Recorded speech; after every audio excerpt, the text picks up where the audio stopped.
കേരള ബാങ്കിന്റെ നേതൃത്വത്തിൽ വനിതാ ദിനത്തോടനുബന്ധിച്ച് വനിതാ സംരംഭകർക്കായി സ്വയം തൊഴിൽ വായ്പ വിതരണം ചെയ്തു. കേരള ബാങ്ക് മട്ടാഞ്ചേരി ശാഖയുടെ നേതൃത്വത്തിൽ വനിതാ ദിനാഘോഷവും വനിതാ സംരംഭകർക്കും സംരംഭ ഗ്രൂപ്പുകൾക്കും അനുവദിച്ച വായ്പകളുടെ വിതരണോദ്ഘാടനവും നടന്നു. മട്ടാഞ്ചേരി ശാഖയിൽ സംഘടിപ്പിച്ച ചടങ്ങിൽ കേരള ബാങ്ക് ഏരിയ മാനേജർ വിദ്യ എം അധ്യക്ഷത വഹിച്ചു. കൊച്ചി നഗരസഭാ കൗൺസിലർ ഷീബ ഡൂറോം ചടങ്ങ് ഉദ്ഘാടനം ചെയ്തു. മാധ്യമപ്രവർത്തകയും ടെലിവിഷൻ ചാനൽ മേഖലയിലെ സംരംഭകയുമായ സ്മിത ബഷീറിനെ യോഗം ആദരിച്ചു. സ്ത്രീയായിരിക്കുന്ന ഓരോരുത്തർക്കും അഭിമാനിക്കാവുന്ന ഒരു ദിവസം തന്നെ. എന്തിനാണ് വനിതാ ദിനം എന്നുള്ള ചോദ്യങ്ങളൊക്കെ മാറ്റിവെച്ചാൽ നമ്മളെ അംഗീകരിക്കുന്ന ഒരു ദിവസമാണ്. അത് എന്തായാലും നമ്മൾ സെലിബ്രേറ്റ് ചെയ്യണം. എല്ലാ അർത്ഥത്തിലും നമ്മളത് ആഘോഷിക്കണം. ഈ വർഷത്തെ തീം എന്ന് പറയുന്നത് തന്നെ എല്ലാ സ്ത്രീകളെയും ശാക്തീകരിക്കുക. അത് എല്ലാവരെ കൊണ്ടും കഴിയില്ല. എനിക്ക് ഒരു സംരംഭം ഉണ്ടെങ്കിൽ എന്നെ കൊണ്ടാവുന്ന 2 സ്ത്രീകളെ ഞാൻ കൈപിടിച്ചു കൊണ്ടുവരാം. അങ്ങനെ ഓരോരുത്തരും അതിനുവേണ്ടി ശ്രമിക്കണം.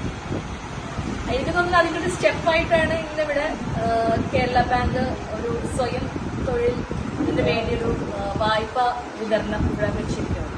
നിങ്ങളിലൂടെ ഓരോ സംരംഭങ്ങൾ ഉണ്ടാവുകയും ആ സംരംഭങ്ങളിലൂടെ ഓരോ സ്ത്രീകളെയും ശക്തിപ്പെടുത്തുകയും ചെയ്യേണ്ടത് നിങ്ങളുടെ ഉത്തരവാദിത്തമാണ്.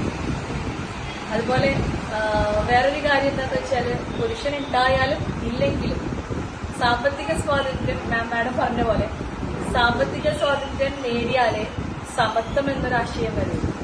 അതുണ്ടായാലേ വനിതാ ദിനങ്ങൾ പൂർണ്ണമാവുകയും. അസിസ്റ്റന്റ് ഡെപ്യൂട്ടി ഡയറക്ടർ ഓഫ് ഫിഷറീസും സാഫിന്റെ നോഡൽ ഓഫീസറുമായ എം സുലേഖ മുഖ്യ പ്രഭാഷണം നടത്തി. സംരംഭകർക്കും സംരംഭ ഗ്രൂപ്പുകൾക്കുമുള്ള വായ്പാ വിതരണം കൗൺസിലർ ഷീബ ഡൂറോം നിർവഹിച്ചു. മാനേജർ ഇൻചാർജ് ലേഖ സ്വാഗതവും അക്കൗണ്ടന്റ് ഭീന കുസുമം നന്ദിയും രേഖപ്പെടുത്തി. പ്രോഗ്രാം കോർഡിനേറ്റർ ആർ ശ്യാംരാജ് നേതൃത്വം നൽകി. ഏകദേശം ബാങ്ക് 10ഓളം വരുന്ന വനിതാ സംരംഭക പ്രവർത്തനങ്ങൾ വായ്പാ പദ്ധതികൾ ആവിഷ്കരിച്ച് നടപ്പിലാക്കിയിട്ടുണ്ട്. അതിൽ ഏകദേശം എല്ലാം തന്നെ നമ്മുടെ മട്ടാഞ്ചേരിയിൽ പശ്ചിമ കൊച്ചിയിൽ നമുക്ക് സാധ്യമാക്കാൻ കഴിഞ്ഞിട്ടുണ്ട് എന്നുള്ളത് ബാങ്കുമായിട്ട് സഹകരിക്കുന്ന നിങ്ങളുടെ എല്ലാവരുടെയും സഹകരണത്തിന്റെ അടിസ്ഥാനത്തിലാണ്. ഏറ്റവും അവസാനം നമ്മുടെ ആശാപ്രവർത്തകർ, അംഗൻവാടി ടീച്ചേഴ്സ്, വർക്കേഴ്സ്, അതുപോലെ തന്നെ RD കളക്ഷൻ ഏജന്റുമാർ, ഇവർക്കെല്ലാം അവരുടെ തൊഴിലിടത്തിൽ പോയി സൗകര്യപ്രദമായി ജോലി ചെയ്യുന്നതിന് വേണ്ടിയാണ് നമ്മൾ സ്ത്രീ ശാക്തീകരണത്തിന്റെ ഭാഗമായി she 2 wheeler loan. News bureau, Mattancherry.